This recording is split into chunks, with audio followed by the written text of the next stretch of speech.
Hello guys, kung nakikita nyo, nakaganito na naman ako. Meron ng hairnet yan guys, pero mas prepare ko siya, mas gusto ko siya gamitan pa rin ng ganito. Parang passion ba? Yan. So guys, alam nyo ba kung anong niluluto ko ngayon? Nagluto ako ng putong bigas. Ayan, titingnan natin siya guys.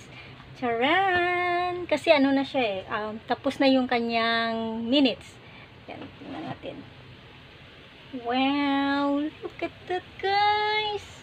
Look! Tingnan nyo naman. Kita nyo ba yan? Ang ganda ng ating putong bigas. Ayan.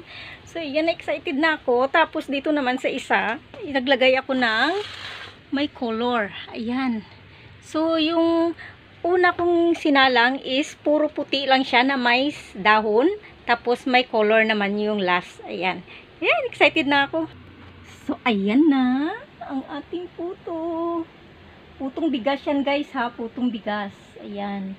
Hindi yan harina.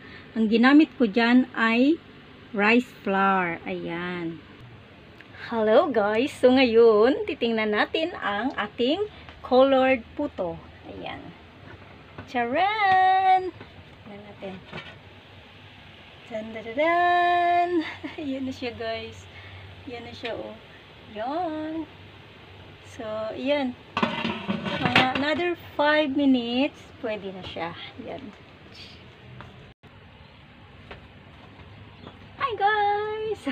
So, ito na yung ating puto bigas. Ito yung nakabalot sa dahon guys. Ayan, oh, super ganda ng kanyang Tapos, ito naman yung ating walang balot. Pero, kung ako yung tatanungin nyo, mas gusto ko yung may balot.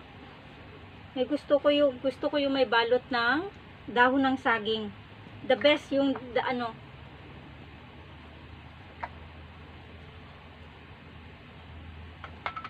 Ayan guys. So, yan, 'di ba? Ang ganda oh, ang ganda-ganda ng ating ganda-ganda talaga niya. Ayan oh. 'Di ba? So, kung ako ang tatanungin niyo guys, may balot maganda. Yun lang. Bye.